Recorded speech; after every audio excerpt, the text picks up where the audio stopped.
Okay, welcome back. In the last screencast, you have seen how to use this applet, and now we're going to talk a little bit about what you can learn from it when you play around with the settings over here. So first of all, we've resetted the entire applet. That's what it looks like when you call the page. And over here you have the processes. Over here you have a textual description of the process. Down here is the picture of it. Then data is generated according to the number of cases specified here, and then we use a model with 10 states to estimate the process, try it 3 times, then cut off everything that is unlikely, and afterwards we're going to see the result over here after we hit the start button. That was what happened last time. So the first observation you can make is one that you can directly see from this picture.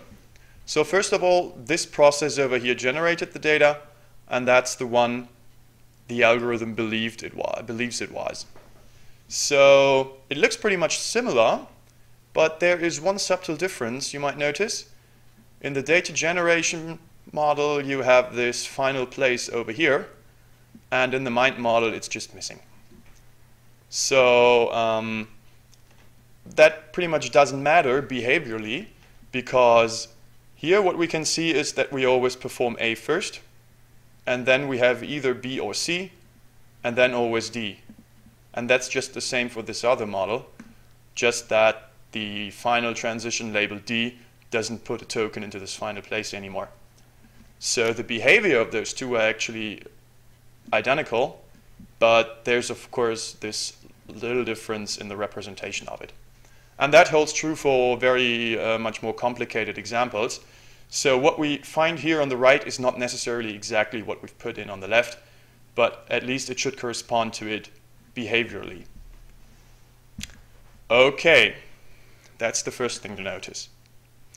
The next thing is, we said that we just start with our initial guess of 10 states over here and say, well, that might be an adequate model complexity. But of course, we don't know what the adequate model complexity is. And in reality, we wouldn't know that this was actually the correct process that has generated the data. We only see this result over here, and we may or may not accept it. So how do we know that it's actually a good one?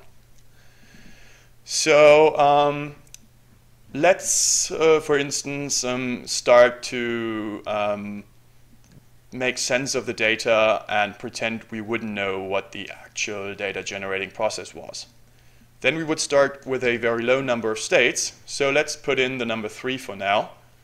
And let's see what happens if we run the algorithm with only 3 states, so with a very, very, very simple model. And what we see is that now what we estimate is not really what has generated the data, because now we see A first, and then we can see B as often as we want to, and also C as often as we want to, and then the process is going to terminate with D. So 3 states were definitely not enough to get to this ground truth that generated the data, but how do we know it? So the first thing that we do is looking down here at this Bayesian information criterion score. And we're going to remember that it's 685 point something. And now we would go and increase the model complexity, for instance, by 1.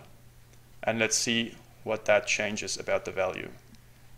So now we're back at this model that we had before, and we see that the Bayesian information criterion, or big score down here, decreased a little bit. And for this big score, we can always say, like, the lower the better. So it would suggest that this model is more adequate given the data, and thus we would prefer this one over the previous one. But again, we wouldn't know that this is actually the one true model that we want to find, or the Bayes truth that we want to recover. So let's increase it even further. This was a third run, now with 5 states. And what we see is, yeah, the model hasn't changed really. But what we also see is that the big score increased again. And that means that we have added some complexity to the model that didn't give us any additional explanatory power. It didn't really change. It just made it more complex. And that's a good indication that we basically don't have to increase the state number anymore. because additional complexity wouldn't help us. So in reality, we would then settle with this model, and luckily we have found the correct one, the ground truth that we wanted to discover. Okay, so we know basically now that the state number of 4 is adequate, and would use that one to learn our processes. Okay, the next thing we can do is we can look a little bit at the runtimes and to see how this entire algorithm scales if we want to use it to real-world data sets that are very, very large. So for this purpose, let's increase the state number to 10 again. Then we run the algorithm once. And now we keep increasing the number of cases. So let's use 200, run the algorithm. Now we use 300, run the algorithm. Now we use 400, run the algorithm. And we keep going like this until we reach 1,000.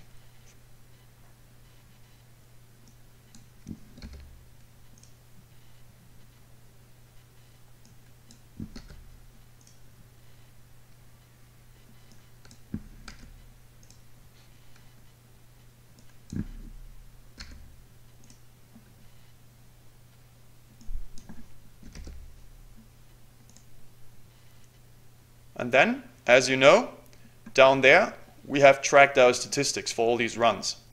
So you can see that basically these run times over here kept increasing, and that's natural because we had more data to process. And we can also say that we may be able to approximately fit a line through this. So this really shows us that the algorithm scales kind of linearly in the number of cases or the size of the data to which we apply it. And like this tells us in practice, we might be able to use it to apply it to pretty huge data sets, and we don't have to worry too much about it. But there are other parameters we might want to change. So let's do the entire thing once more, but only for the number of states. So we go back to 100 cases, run it once. And now we keep increasing the number of states. So we go from 10 to 20, from 20 to 30, from 30 to 40. And here you see the first thing.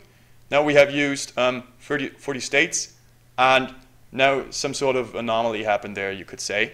So this process over here changed a little bit. That's again something you can observe that corresponds a little bit to this Petrify tool that is used to generate this PetriNet.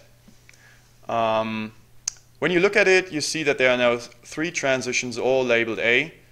So whatever transition we use in the beginning, we're going to see A. And afterwards, we're going to see either B or C, or again, either B or C. So actually, we again have some sort of behaviorally equivalent model, only that it looks a little bit more complicated. And that is because with this huge number of states that are basically, the model is much too complicated, and now this drawing algorithm is a little bit confused, and that's why it looks different. But okay, let's further increase the number of states and see what happens. And we're going to do it until we reach 80, for instance.